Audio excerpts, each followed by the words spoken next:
What's up, folks? Welcome back to the Whoop podcast. I'm your host, Will Ahmed, founder and CEO of Whoop, and we are on a mission to unlock human performance. If you're thinking about joining Whoop, you can literally try Whoop for free. That's at whoop.com. On this week's episode, I am joined by three-time Olympic gold medalist Vincent Hancock. The former sergeant in the US Army Marksmanship Unit earned the National Defense Service Medal and the Global War on Terrorism Service Medal, among other service accolades. He was the first person to win back-to-back gold medals in skeet shooting when he took home gold in Beijing and London. He's also the first person to win 4 world championship titles in men's skeet, and he wears Whoop. Vincent and I discuss the sport of skeet shooting and how Vincent got started, getting recruited to the US Army Marksmen Unit, Vincent's training program and his competition process, the power of entering into a flow state. This was particularly fascinating. How Vincent uses his Whoop and competing at the Olympics and what to expect in Paris. If you have a question you want to see answered on the podcast, email us podcast@whoop.com, call us 508-443-4952, and we will answer your questions on a future episode. Without further ado, here is my conversation with skeet shooting legend Vincent Hancock. Vincent, welcome to the Whoop podcast. Thanks for having me. Appreciate it. Excited to do this. You have a fascinating life and career. So you grew up in Georgia, and it must have been at a young age that you got a gun in your hands. It was. I grew up in the middle of nowhere, Georgia, too, a very small town, Eatonton. And so I remember when I was probably 3 or 4 years old, my dad and my brother were both competitive shooters. And so my dad had a BB gun in my hand pretty quickly, and just shooting cans and doing all kinds of stuff like that. And then it kind of morphed into when I was about 10, he took me out to the skeet field for the first time, and I got to shoot a clay target. Watch it explode whenever I actually hit it, and then kind of progressed from there. And I didn't even know that shooting was an Olympic sport for the first 2 years of me shooting, and then kind of just went crazy once I found out, hey, this is an Olympic sport. Let's do this. What age were you when people were like, okay, this kid's really good? I don't know. I don't know exactly when other people kind of started seeing that, but when did you feel it? For me, it was when I won my first junior national championships in 2003. So I think I was 14. Okay. I was the youngest one to ever win it, and I won it by like 10 or maybe even more targets than that. And I almost made the open men's final, which were the top 6 athletes. All those guys were in their 20s and 30s. I'm like, okay, I think I can do this. Yeah. And then the next year, 2004, I won my first event in the open discipline. I was 15. It was on my 15th birthday. It was the final Olympic selection for 2004, the Olympics in Athens. And being able to win that was like, okay, I apparently I'm good enough that I can compete against these guys. Now I need to really push myself and see how far I can take this. Describe for someone who doesn't know what we're talking about, like, what are you shooting? What's the competition like? How does it work? So skeet shooting, a lot of people think that the clay target itself, a lot of people will say, hey, I'm going to go out and shoot some skeet. Well, skeet is an actual discipline. It has a high house and a low house, and the targets cross over a central point. There's 8 different stations set up in a half circle, and it's a total of 25 shots. Now you have trap, which is one machine in the center of a field, and you have 5 different shooting stations you shoot on that. Again, 25 targets. There's also sporting clays, which is kind of like golf with a shotgun. That's a lot of fun, but everything is done based off of a clay target. And for one of our competitions, a domestic competition is based on 250 targets shot over the course of 4 days. So we do 75-50, 75-50. And then the top 6 athletes go into the final afterwards, and they start back over at 0. And then basically it's just a shootout to see who can hit the most targets out of 60. And whoever does that, they get the gold medal. And the 60 shots are pretty well understood shots. It's not like there's some kind of trick to the competition. These are similar shots to what you'd practice. It's similar shots. And in our final specifically, we're the only discipline where actually our final is a little bit different than what we qualify on. And because on the 3 stations that we shoot for our finals, it's all done with doubles. So both targets coming out at the same time. And on station 3, typically in qualification, we only shoot the high house target first, and then we shoot the low house. But in the final, we also shoot the low house target first, and then the high. So it's a much more difficult double. on station 3, and then we also shoot what's called the reverse pairs, reverse pair on 3 and 5. And so we don't get to practice those for basically 3 days. And then we get to just go out and say, okay, guys, have fun, see who can hit the most. And lo and behold, we changed the targets too. You're shooting flash targets, so they puff whenever you break them. So we had to reset the targets, different speeds, different heights, relatively the same, but always can be a little bit different. A little so nuance. You've got to go out and immediately perform, because a lot of the times it's taking, with more of the professionalization of this sport, it's taking 58, 59, 60 targets out of that 60 to win. Practicing for something like that, is it as simple as you just keep doing the 25 round that you might otherwise do at home? Or are you trying to create some chaos to the environment? Are you trying to force yourself to do it quickly, or have your heart rate be high, or be nervous, or whatever? So there's lots of different things that I do to vary my training. Yes, and a portion of my practice is done based on the qualification, what I call competition rounds.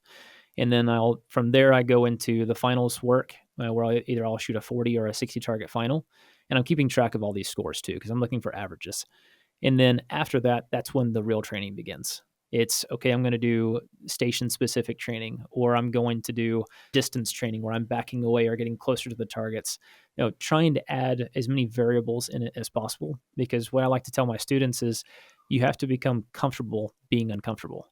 And in the lead up to the Olympic trials and the lead up to every one of the Olympics I've competed in, including the one that's going to be coming up soon, I'll actually bring people in, friends of mine, and say, okay, I want you to do everything you possibly can to make me miss. And like, no holds barred. The only thing you can't do is physically touch me, because I'm never going to have anybody coming up and like pushing me or pulling me down from my vest and things like that, which they still do, but it makes it a lot more difficult. But I don't have people with branches out in front of me, waving them around, holding cameras down, clicking, yelling at me, throwing things at me, loud music playing. Again, you have to be comfortable being uncomfortable, because you're not going to be comfortable at the games. There's going to be so much stuff going on around you that you can't control the environment. So learn how to control what you can control, meaning yourself. And it helps me handle the chaos a little bit more. Now, you got tapped by the US Army Marksmanship Unit really early in life. I did. Yeah, they started recruiting me when I was 16. And is that typical, or did that just speak to how good you were? I think that it's not necessarily typical. I think that they start looking at a lot of the kids coming out of high school, so maybe 17 or 18, but they pushed for me because I won my first open world championship at 16. I'm still the youngest person to ever do that in shooting. It's amazing. And so they knew that what the coach told me is like, look, we know we can't beat you anymore, so why don't you come here and shoot with us?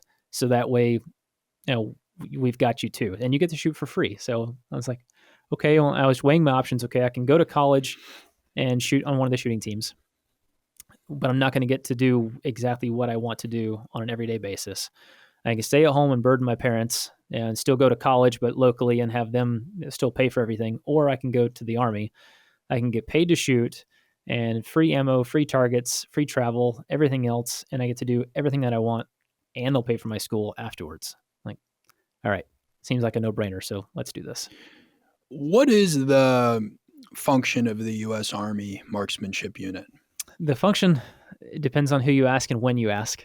But what the original mandate was, it was set up in 1956 by President Eisenhower with the sole distinction of beating the Russians in the Olympics. Oh, really? That's what it was. And because there are so many shooting events that the U.S. was struggling, and still can struggle at times, to win enough medals to be able to win the Olympics overall.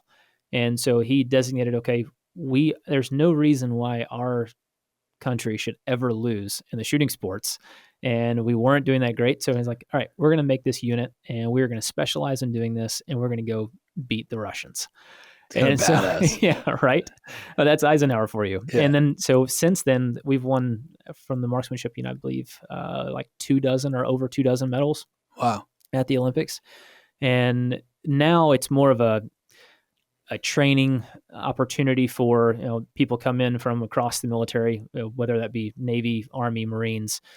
They come there for rifle and pistol marksmanship proficiency classes, and we do a lot of train the trainers. I say we have been out for a decade now, but they do go out and do all those things. But we still go out and compete on the world level as part of the Marksmanship Unit, as part of Team USA, and do the best to win as many medals as possible.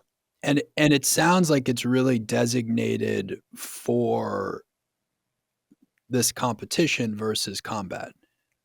So there's different sections Yeah. in the Marksmanship Unit. There's the service side of things, which is service rifle and service pistol. That's more so train the trainers, train the combat actual soldiers. But what a lot of things that they teach are trickle down from the methods that the international or the Olympic athletes and the unit are doing. The Olympic side of things are smaller now. There may be 15 total athletes on shotgun at the most, and maybe 15 or 20 in rifle and pistol.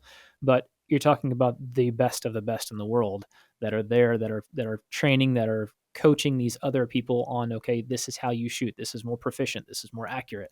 They're doing a lot of testing and research and development there.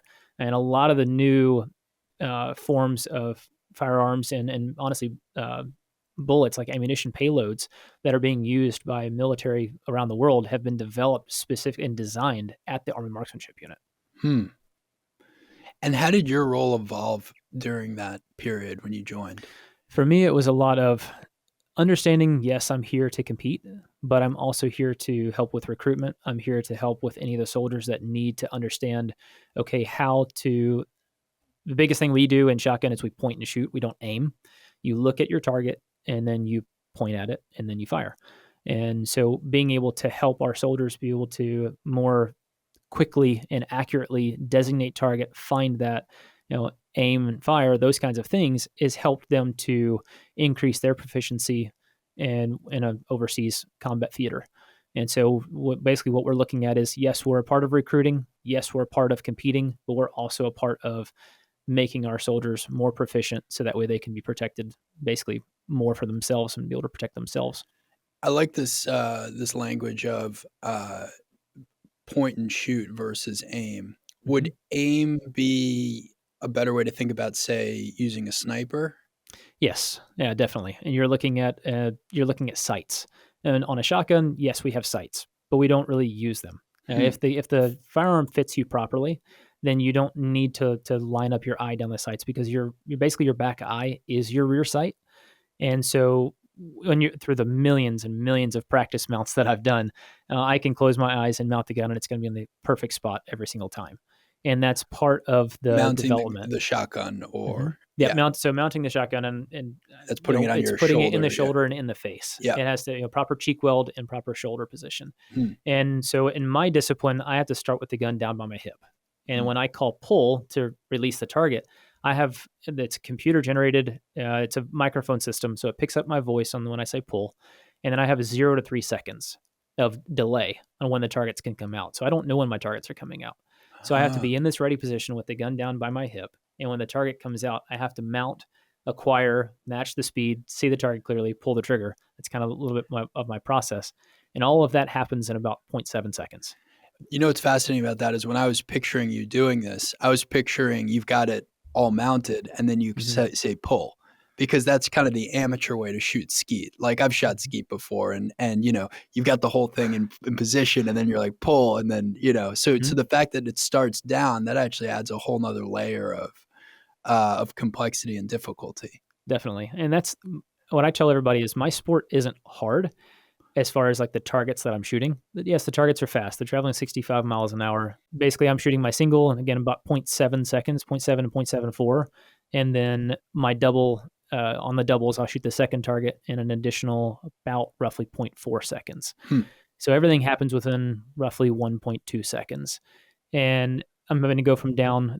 So the hardest part is the mechanics, is getting the mount and the body movement working together in a way that creates a stable platform to be able to rotate on. The biomechanics they're not that difficult, but it's hard to do over and over and over again. That's the hardest part, is yes, the mechanics, but the repetition, doing it the same way every single time.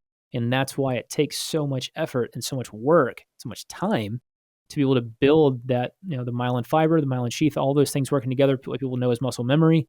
It takes that time to be able to build that to where you can actually get to the target in time. The targets are only 20, maybe 25 yards away when I'm shooting them, so it's not like they're very far.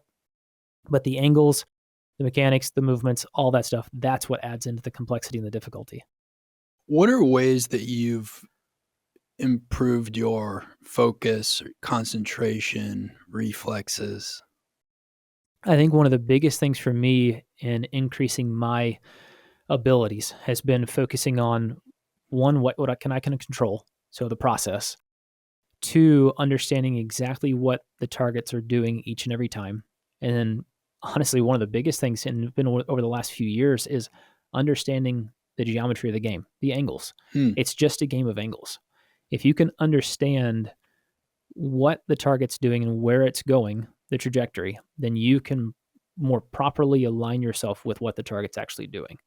And so with all of my students that I work with and multiple other Olympians that are competing with me in Tokyo or competing with me in Paris as well, that's where I've been a huge help to them, is saying, okay, this is what you need to understand. This is where you need to start to evolve your game.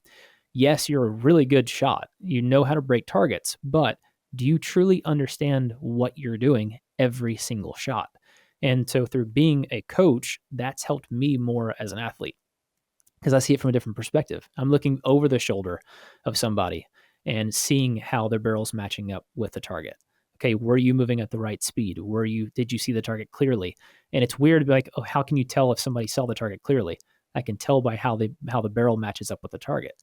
Because if the target isn't clear and the barrel isn't matching the speed, the barrel isn't ever actually going to truly match on and lock on. You can actually see like a little bit of a slowdown too. Right before they pull the trigger, there's a little bit of a slowdown, what I call like the connection point. And so when you see that, you're like, yep, you locked on. That was perfect. That's exactly what you're looking for. Otherwise, they're just kind of moving in a steady rate and they don't actually lock on the target.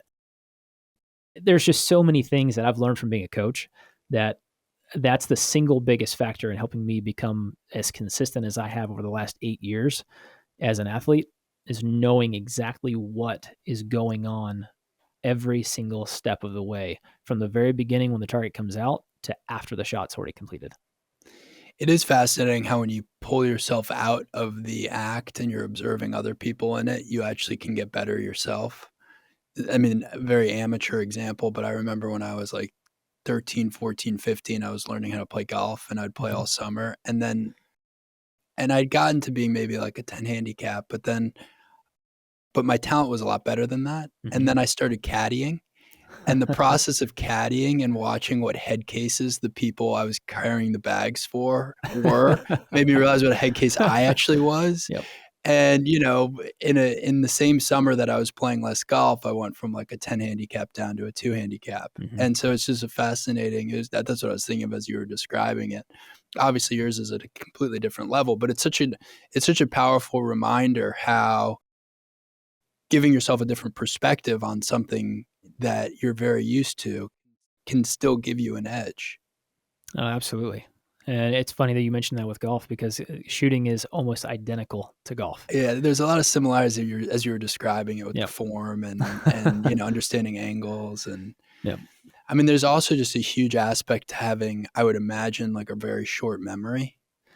Like if you miss a shot, you almost immediately need to forget you missed that shot, right? It has to go in and out. But there's a process to it as well. And when I was younger, I was thinking, okay, yes, I have to just forget about this. Don't think about it at all immediately and show no emotion, all those things to just kind of help go past that and move beyond. And what I found now is, yes, that's an aspect of it, but you have to do something first before you forget it. So it's always, if I miss a target, it's okay, where did I miss it? Why did I miss it? And how do I fix it? You know, you have to go through those 3 steps to be able to tell yourself, recognize what the problem was, why was the problem there, and then how do I fix that problem going forward? Will you process all 3 of those questions between 2 shots at the Olympics, for example? It'll be within seconds. Wow. Yeah, it's going to process, and then it'll be done as soon as I tell myself, okay, that, you know, this is what happened, this is what I got to do next time. It's immediately gone, and I just focusing on, okay, what is my process to break the next target? And what might be an example for why you missed? Oftentimes, what happens is the target will come out. I'll move with the target with the barrel, and I'm kind of seeing a shadow of the barrel, because you need to know where the barrel is in relationship to the target. So when I'm really on, I have 90% of my focus on the target and about 10% awareness of where the barrel is at. If I'm a little bit off, I'm going to have to go to like a 70-30. And so 70% on the target, 30% on the gun. So a lot of times what happens is instead of going in front of the target, because it takes lead to break a moving target, right? As fast as the ammunition is that we're shooting, my ammunition is about 1,335 feet per second on average. Right. And the target's traveling about 65 miles an hour. So with that, you have several feet of lead that you have to use to be able to break the targets, depending on what position you're shooting from. And so with that, I know what the sight picture is supposed to be. And if you don't mount to that sight picture, then you're going to be behind. I'll go more to the target and I'll be behind, and then I have to try to pull away. And that's going to you have to make a correction. It's not always going to be perfect. You're always going to have to make some corrections, but you're trying to make as few as possible. Right. And so when you make that correction, if you're on a double, whatever correction you had to make on the first target, you're also going to have to make on the second target too. So you're just basically making it way harder on yourself if you don't do the first target perfect every time. And so that's my focus, is make a perfect move on the first target. And if something goes wrong, it's usually I'm to the point where I don't really get surprised. Occasionally it'll surprise me if it's an instant out, just because typically we're going to see delays from about 3/4 of a second to 2.5 seconds. But sometimes some ranges, they have the timer set on, okay, when you think the P for pull, the target's coming out. And so you get surprised and you get a little bit behind. Most of the time, it's just me not paying 100% attention to getting in front and staying in front of the target. And therefore, I have to make a correction. I keep using golf as an analogy in my mind because I know that sport very well, and I know a lot of professional golfers. And there's this fascinating balance between thinking about why a shot was suboptimal and creating these little self-corrections in your mind versus being in a state almost like a flow state where you realize you're not thinking at all. Yep. And you're just looking, and that's where the ball's going, and it kind of all feels a little bit magical. And I could imagine when you're really on, it actually doesn't feel like you're thinking at all. Exactly. And that's you've reached the point of complete and utter subconscious competency, and you're to the point where your body just takes over. Now that's the muscle memory truly taking over and flowing. Like you said, that flow state that's what we're looking for. That's what you're always hoping for. It's just really hard to find. It doesn't happen very often, but when it does, it's unbelievable. Those are the points in time where I've set all my world records, all the Olympic records. You get into that frame of mind where it's just easy. I literally can't miss at that point. And that's why we train, conscious competency leads to subconscious competency. And we're working to develop those things every single day we're in practice. You're working on that. And so what I've found is the easiest way for me to be able to kind of let go and let my body take over is to have a very simple but effective process. So when I step into the station, I've simplified my process down to where I don't almost do it organically or subconsciously, where I go to my natural point of alignment, I go to my hold point, I set my eyes, and then I tell myself simply, hold it, hold the target. If I can, when the target comes out, if I mount the gun and I'm matching the speed, seeing it clearly, that's a period of time where I'm holding the target. It's in my shoulder, in my face. I see the target clearly. I hold it, pull the trigger. If I do that every single time, I will not miss. And so if I tell myself those things, I can keep it simple, and then I can let myself more easily go into that flow state. It may not be 100% flow state until the nerves really kick in, because that's when, for me, I've noticed I don't get into a full-on flow state until I've reached about 160 beats per minute with my heart, and the adrenaline's really pumping, where my body takes over. But under that, I can still think clearly enough that other things can come into my mind. And so, being a guy, typically guys can only think about one thing at a time. I fill my mind with positive outcomes, meaning one step of the process at a time. And so that's helped me to simplify my mindset and my mental game for most of the people out there that are thinking about those things. My mental game is my mechanical side of the process. Well, there's a few things I want to highlight about what you just said, because I think it was really powerful. The first is just actually how simple the language is that you're using when you talk to yourself. I think a lot of amateur competitors have much more complicated messages that they're giving themselves. Again, I keep going back to the golf analogy, but I often see, up and coming golfers using very long sentences to describe what they need to be about to do when they're standing over a ball. And the idea that you can get that down to 2 words or have one very simple thought, to me, I think that's a much more powerful and effective method towards success. The other thing that you hit on, which is a subtle thing, is how nerves actually increase the likelihood of getting to that flow state. Like there needs to be a notion of pressure and stakes for your body to almost like elevate to that next level. And that's a really powerful phenomenon. I remember interviewing Alex Honnold on this podcast. You know, Alex, the famous rock climber. He scaled El Capitan without a rope in free solo. Part of the reason he loves free soloing so much is that it immediately ratchets him up into that place, right? Where like obviously your nerves are heightened and you go into this flow state. Anyway, I thought it was just very powerful the way you described that.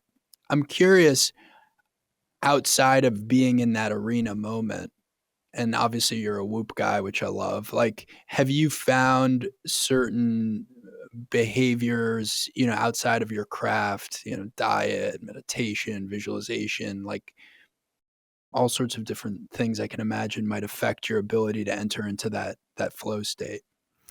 Yeah, there's now as I've gotten older with the family and businesses and things like that I've got going on, it's much more difficult to go into that state outside of the competition thing. I bet, yeah.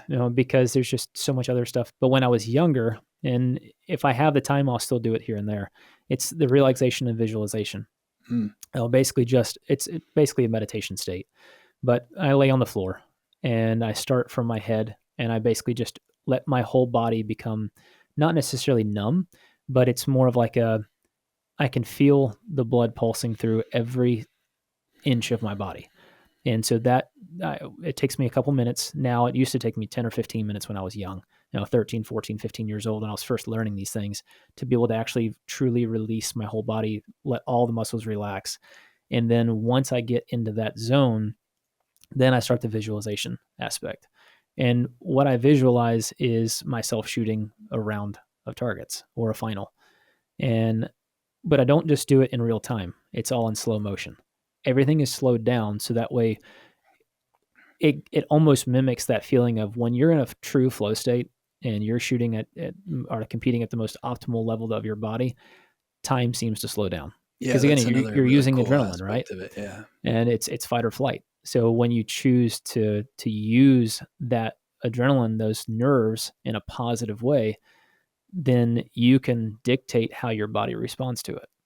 And so again, starting first on the relaxation side of things, we're going through and I visualize a whole round absolutely perfect. If one of my targets in that round isn't perfect, I'll just redo it. And I make sure that I see the biggest puff. Basically, when we puff a target, a white puff, so we're using pine resin targets, so they puff white now. And we do that, that's a perfect hit. And then we move on to the next target. And so as you're going through all those things, it's a lot of fun doing it because you get to shoot a perfect round. Oftentimes you fall asleep doing it because you're in a state of just complete relaxation. And it's nice to be able to do those things and just kind of say like, yep, this is perfect. I can be perfect. And so then you go out and then you're looking at it from I'm competing side of things. And when you go into that frame of mind where you feel the nerves coming in, so like in Tokyo, you feel the nerves coming in on station 1. My legs were shaking so bad on the first round of the first station in Tokyo. And I'm sitting at this up there, point, you've already been a gold medalist. Yeah, I mean, I've already won 2. Yeah. And I've got 4 world championships at that point. Yeah. And so I've won everything you can win on it, but it doesn't matter. It's the games. Yeah. It is the biggest sporting spectacle the world will ever see. In Beijing, I think it was 6 billion people were watching. So it's amazing. It's pretty awesome to go out and compete with that. But when I was out there practicing or shooting and competing on that first station, I was shaking so bad. I could actually literally watch my gun in my peripheral vision bouncing because of my heart rate. Oh, man. And so when I came back off of that station, thankfully I hit all the targets, and I was trying to stand and my knees wouldn't hold it. And I'm like, I was shaking so bad that my knees were giving out. So I literally had to lock my legs. I'm like, okay, well, don't pass out first off from locking your legs, but lock them so you can just stand. It was crazy. And I actually laughed. I chuckled to myself. I was like, well, you're alive. This is why we do it, because you don't get this feeling with almost anything else. And so using that, and I had to think to myself, okay, you have a choice. You can either use this for you or it's going to use you. And I tell my students this as well. When they start feeling the pressure, you can see the physical and mental changes in them, changes in their eyes, changing in their body posture, all of these things, and how they're holding the gun, how they're shooting the targets. Like, look, you either choose to fight or you're going to flee. You're going to run away and you're going to be scared and it's going to control you. Choose right now to control this. You're going to fight and you're going to use all of this adrenaline, all of this energy that God's given you right now through your body to be able to be your best. Yeah, it's powerful. And it's fun going through that change. It's good life advice too. It applies to a lot of different things, and I haven't found that up until just recently, when I can actually pay attention to think about it from a different perspective, especially as being a dad. But relating that to the kids and saying, look, you're going to go through times in life where things aren't easy. You have to make tough choices, but you have to make the right choices and use all of this energy that you have to be good and to do good. What's up, folks? If you are enjoying this podcast, or if you care about health, performance, fitness, you may really enjoy getting a Whoop. That's right. You can check out Whoop at whoop.com. It measures everything around sleep, recovery, strain, and you can now sign up for free for 30 days. So you'll literally get the high performance wearable in the mail for free. You get to try it for 30 days, see whether you want to be a member. And that is just at whoop.com. Back to the guests. How long have you been on Whoop? Oh gosh, I think it was the end of 2021. So coming in on probably 3 years now. And what do you use it for? It's a couple different things, or actually a lot of different things. But for me, it's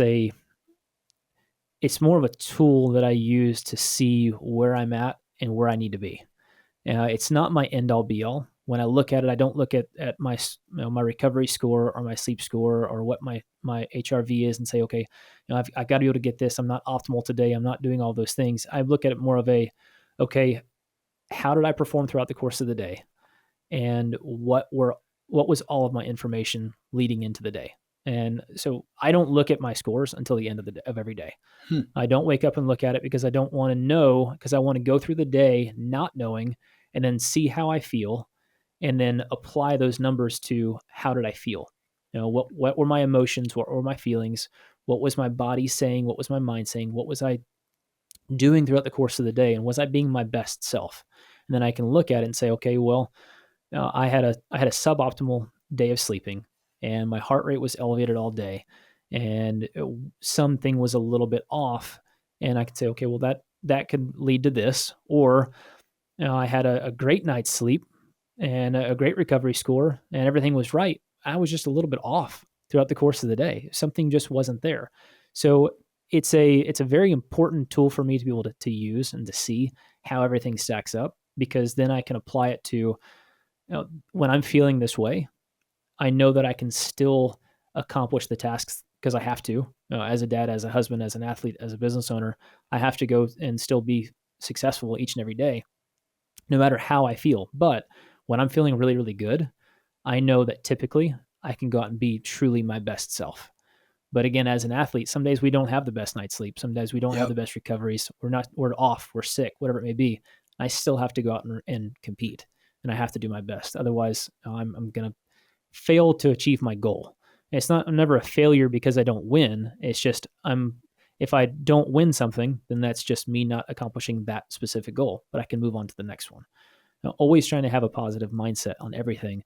And this allows me to use the data to track and see, okay, when am I being my optimal self? What can I do to make more of those days? But also proving to myself that even if I'm having a little bit of an off day, I can still manage to overcome that. What are things you've learned that increase your likelihood of being optimal? Consistent sleep. That's one of the biggest keys for me. And trying to reduce stress. on the business side of things, funny enough.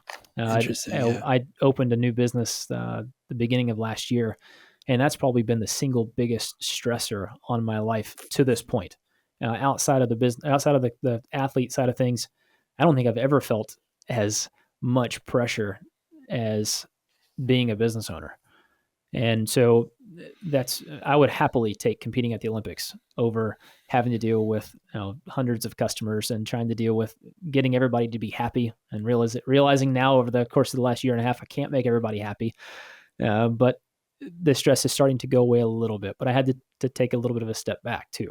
We were running super lean, my business partner and I, for the last year, and that wore me down pretty good over the winter.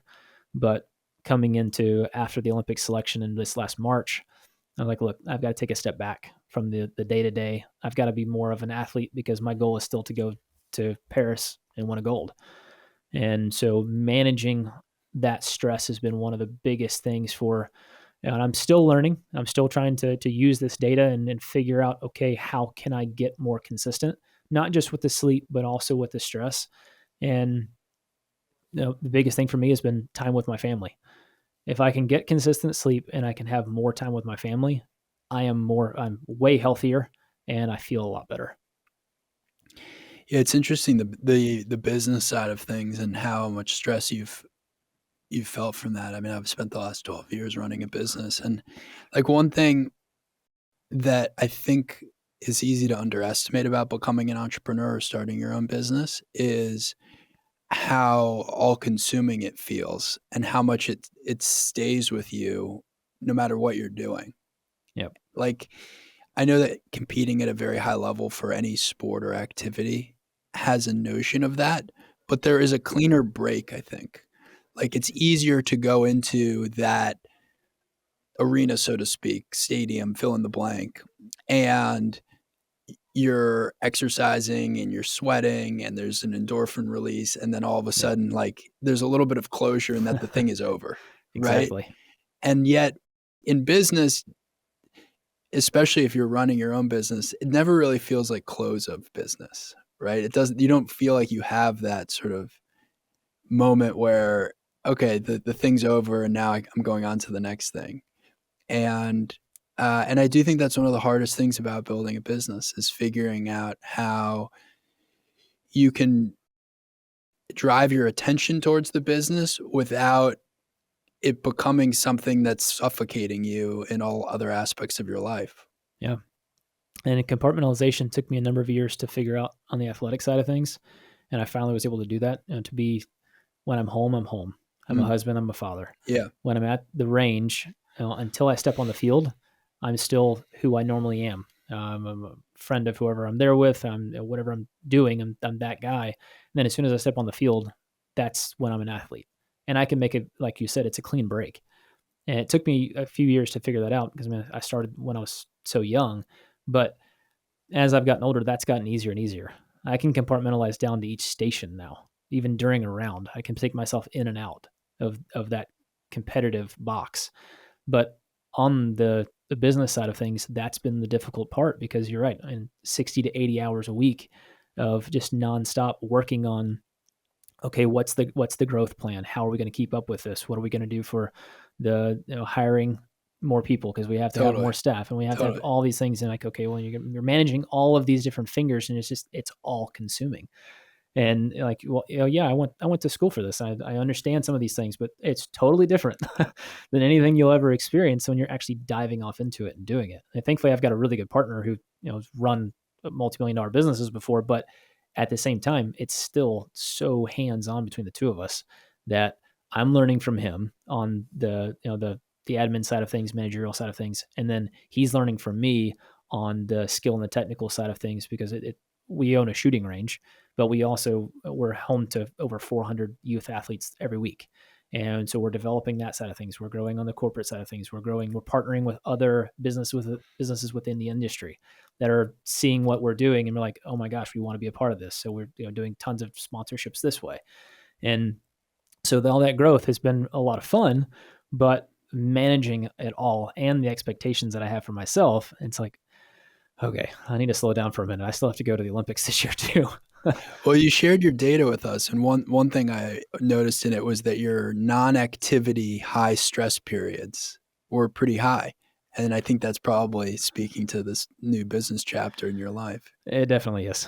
And it depending on when it is, some days it can be pretty low stress, but at the same time, like, and half the time, the whoop, when I'm out moving machines or resetting targets and cleaning up and loading machines, all these other kinds of things. Now this recognizes it as a 2 hour long activity. Activity, And I'm yeah. like, okay, I have to put this on the other side of things and Yeah. just list it as another.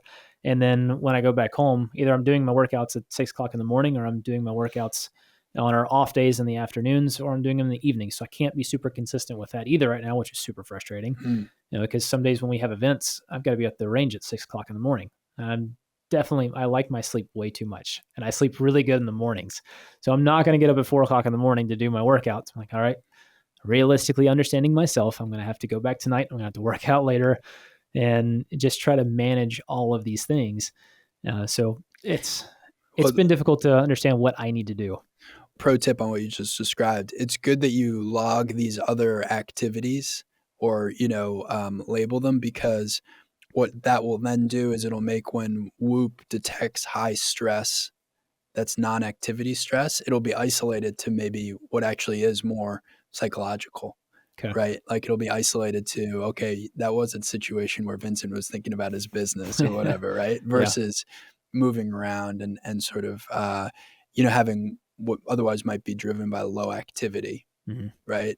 Having the stress be more isolated to times when you were clearly not doing something active. That's a very interesting metric to look at.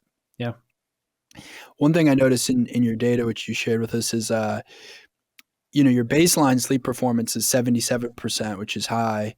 But when you go into competition, you really crank that up. So like in the Rome competition, which was just in June, you were averaging 87% sleep performance. Is that something you're consciously doing, just trying to get more sleep during competition? Yeah. And it's my body takes on so much more of a mental fatigue I throughout the bet. course of the Yeah. day that affects me physically too. So, and oftentimes with like in those competitions, I'll actually supplement my sleep just a little bit with either a melatonin or some type of other sleep uh, medication just to help me get a little bit better sleep, because I tend to have a difficult time falling asleep when I'm in active competition. Mm. But then the other thing is, okay, I take a melatonin and it'll help me sleep at the beginning, but then I can't stay asleep.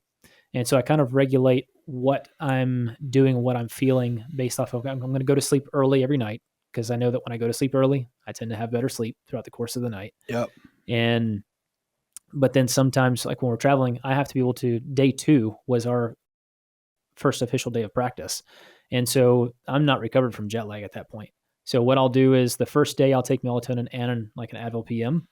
And then, because I rarely take medication unless I absolutely have to. Sure. And then each night after that, I was either taking a melatonin if I wasn't tired to get myself to fall asleep, or I would take an Advil PM to help me stay asleep through the night. But again, just taking very small, just 200 milligram pill, just to kind of help me sleep through that.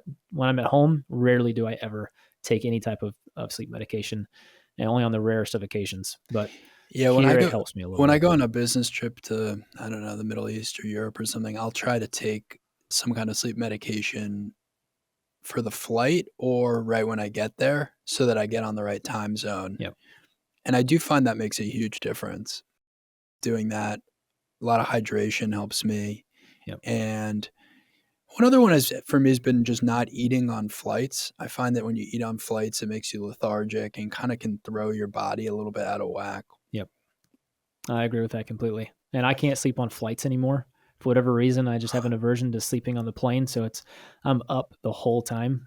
And so I'll stay awake until, it's time to go to sleep wherever I'm traveling to, and I'll be miserable. But then if I take the melatonin, that helps to get me on this more of a proper sleep schedule. I'll typically sleep for 12, 13, 14 hours that first night. And then I'll get up the next day, get a good workout in, go and do something else, keep me up active all day. And then I know that the first 3 nights are the hardest 3 nights. Night 3 is the hardest. And typically when I'm going on competitions, because we travel in such short time periods, day 3 is going to be the first day of my competition. So I have to be able to be on by that day. That's the only reason that I supplement with some type of sleep medication. But I do watch again on how much I take, because I don't want to be lethargic when I wake up in the morning. And again, what you're saying, traveling, I don't really like eating on the planes. Yep. Now, I'll snack a little bit here and there, but I don't like eating big meals on the planes because it does make me feel a little bit off. Hydrate like crazy. It doesn't matter seemingly how much I try to hydrate on the plane. I always come off dehydrated. And so constantly trying to make myself better in those regards to help myself recover. And you track in your Whoop journal alcohol, creatine, and caffeine, or those are 3 of the things you track. What do you find with those 3? Do you consume all of those, or none of the above? Or I mean, I may have caffeine maybe a handful of times a month. okay, so And very infrequently. it's very infrequently, and I take that back. The only time that I think of caffeine as, okay, I'll take a pre-workout Okay. in the mornings when I'm waking up and I'm having a hard time waking up, because again, I love my morning sleep. Sure. I'll take a pre-workout then. And then, but outside of that, and I don't drink any coffee. And I think I have alcohol on there just of like the rare occasion I do it.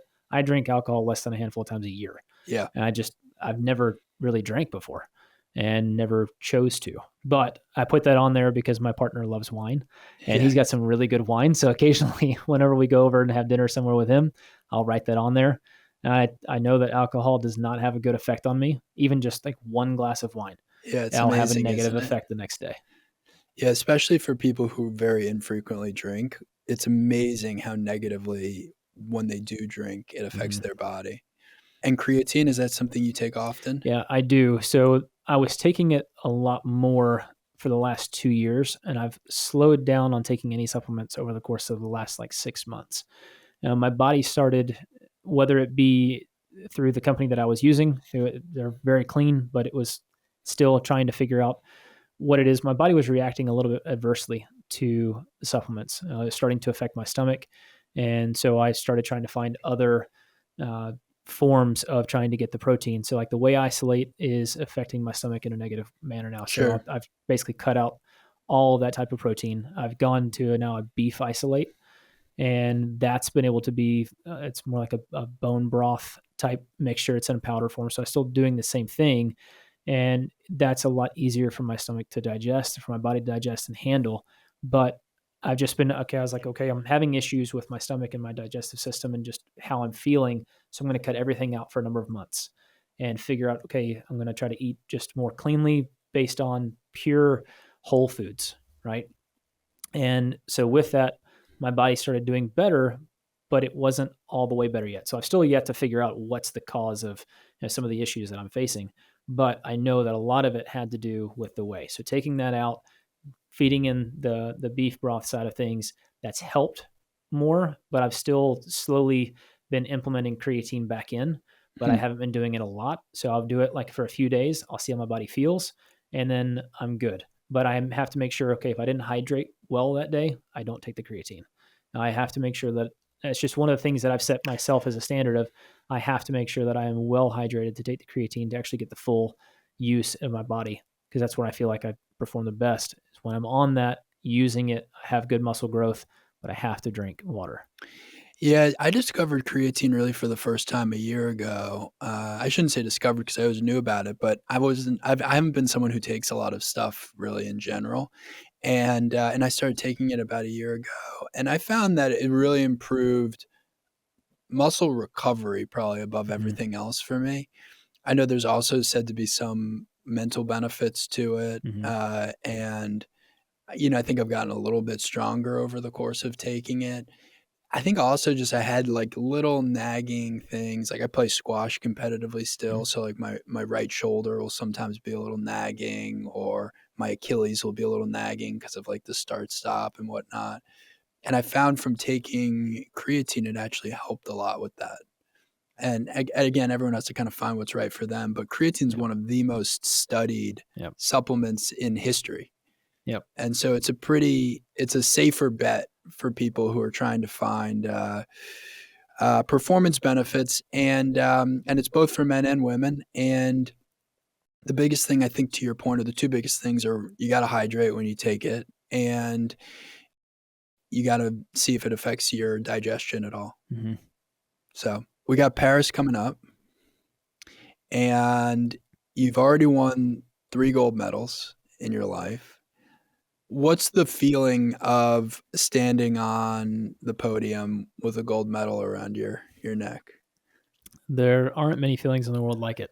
I get asked the question all the time of what's the best experience in the world? And before I can answer, typically people say, is it getting the gold medal hung around your neck? And it's awesome, yes, but it's not the best one. So I'll come back to that in a second. Okay, good.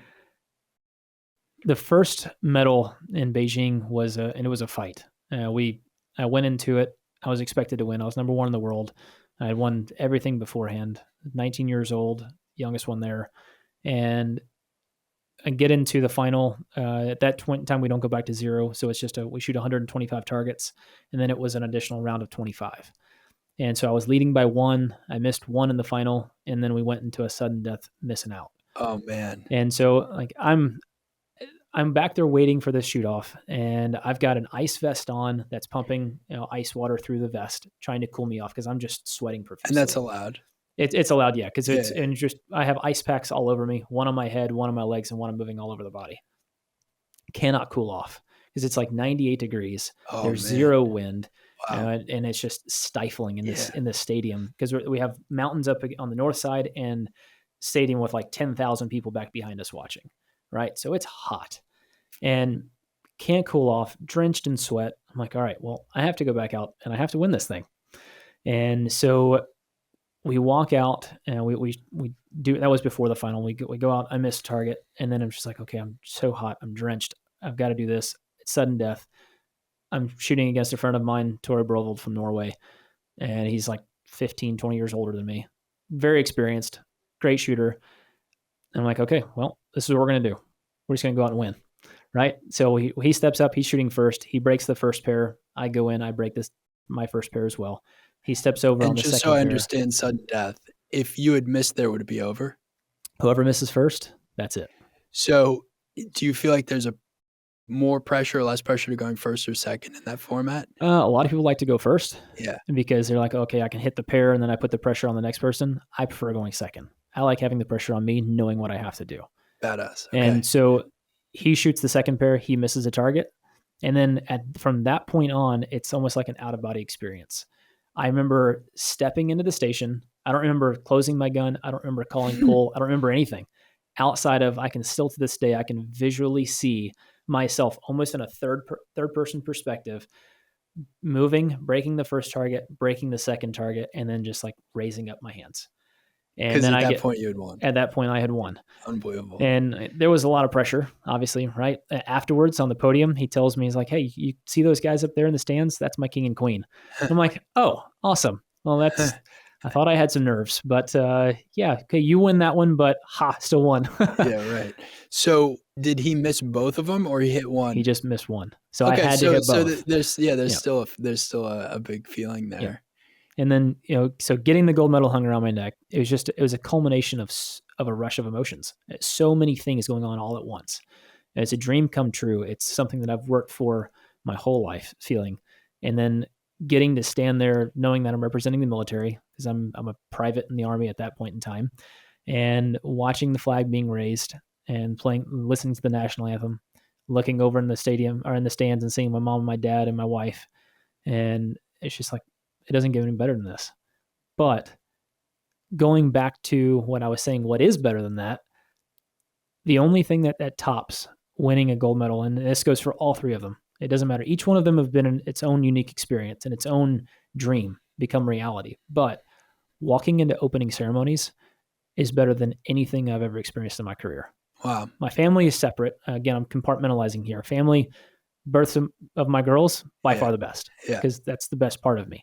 But walking into opening ceremonies, and the story that I like to tell is in Beijing, it was my second opening ceremony. So my first one was the Pan American Games in 2007 in Rio.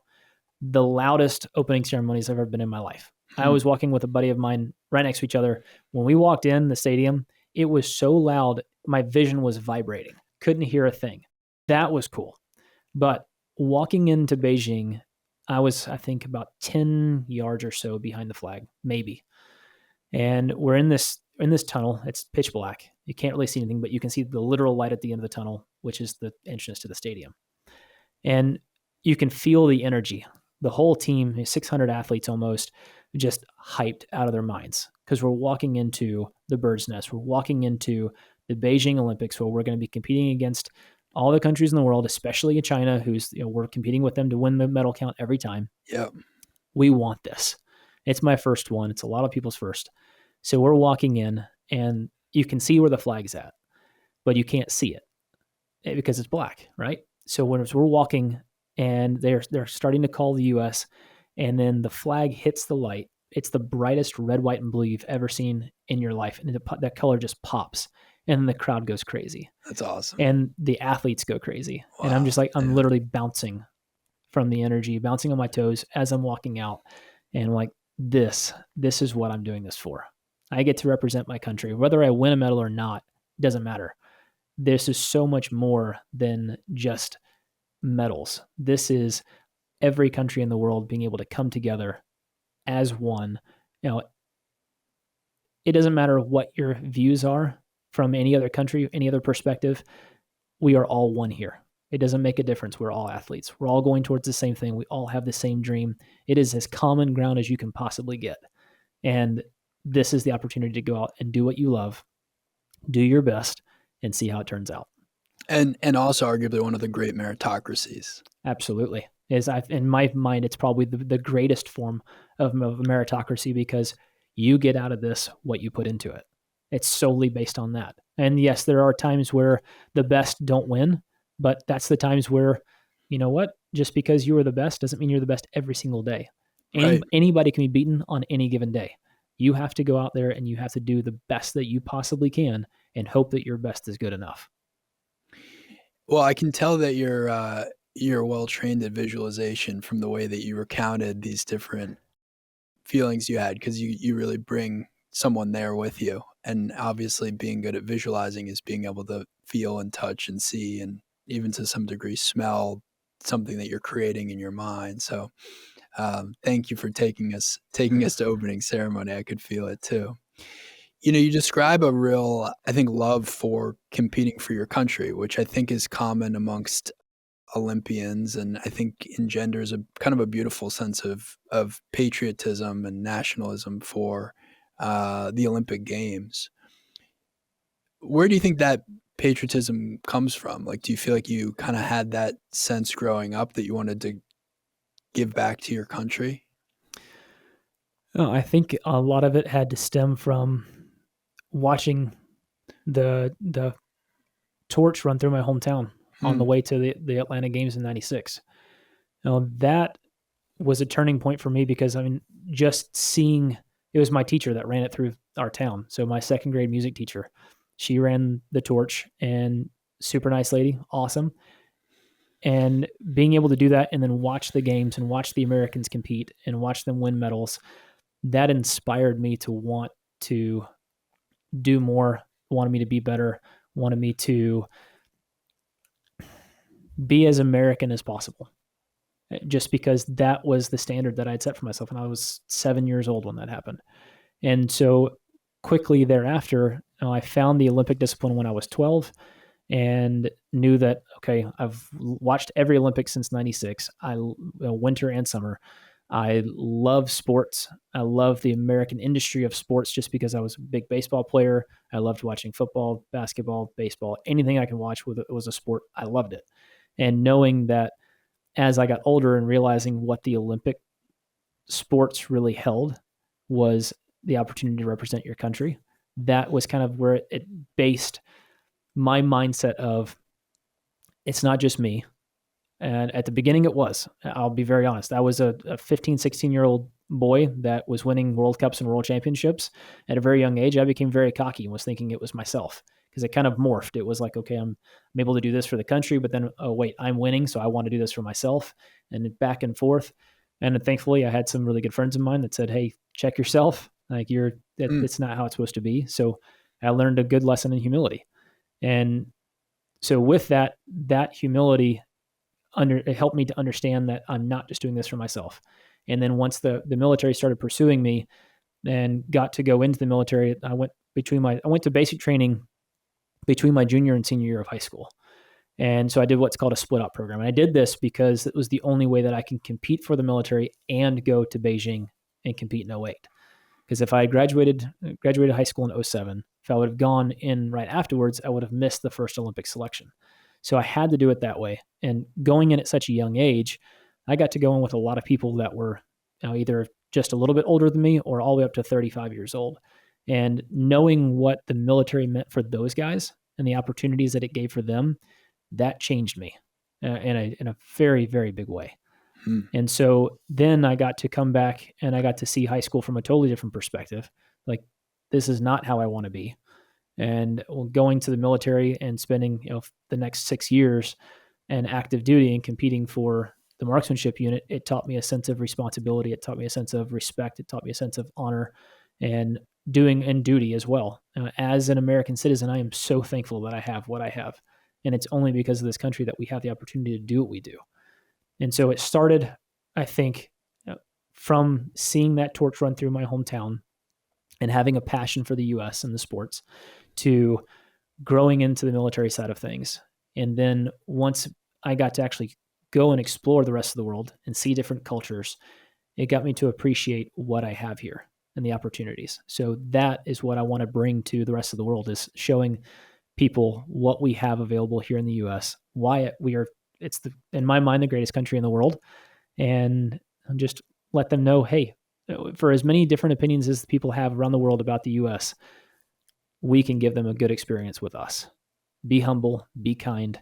And what I tell my girls all the time, it's not hard to be nice.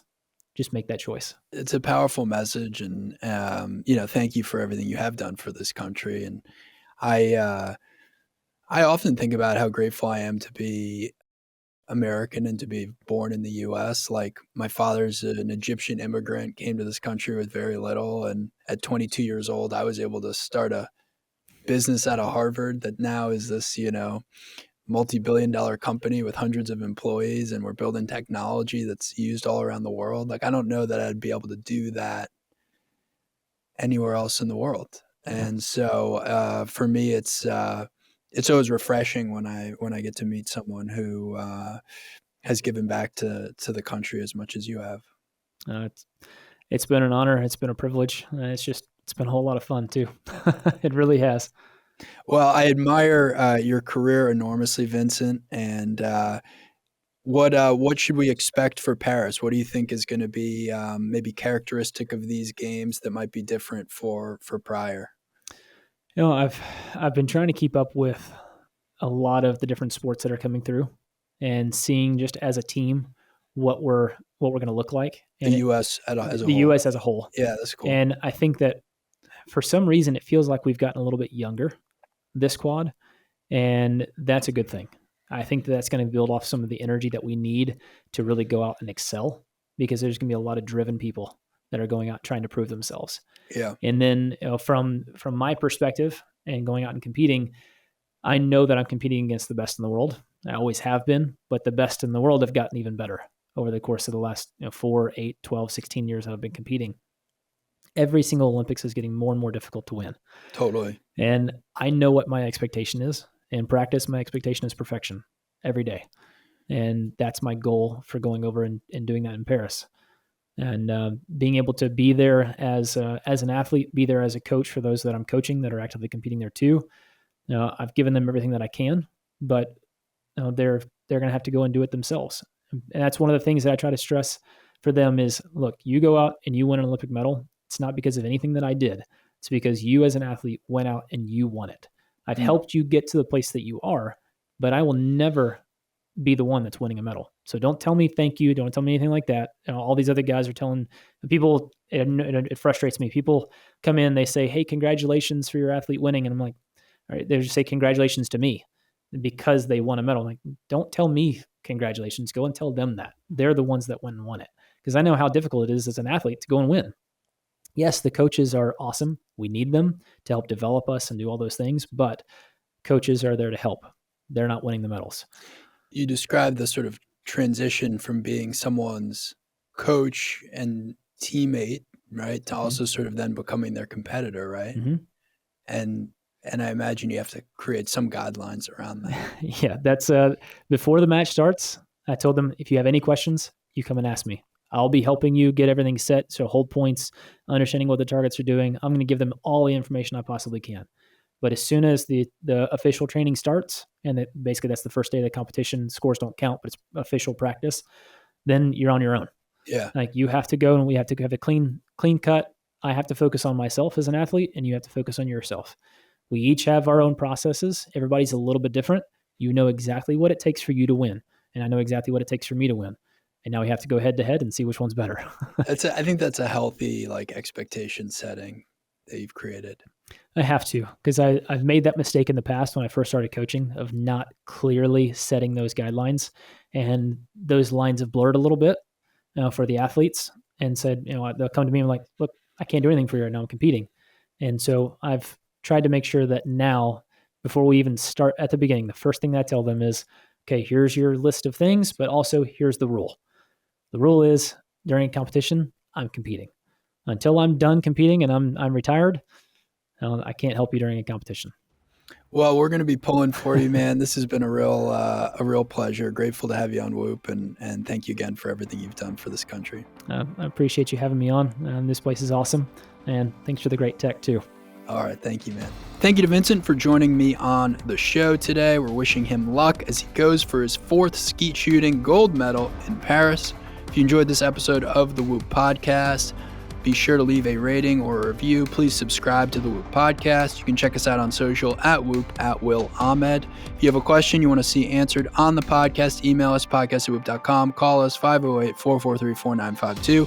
If you're thinking about joining Whoop, go to whoop.com and do a 30-day free trial membership. New members can use the code WILL, W-I-L-L, to get a $60 credit on Whoop accessories. And that's a wrap, folks. Thank you all for listening. We'll catch you next week on the Whoop Podcast. As always, stay healthy and stay in the green.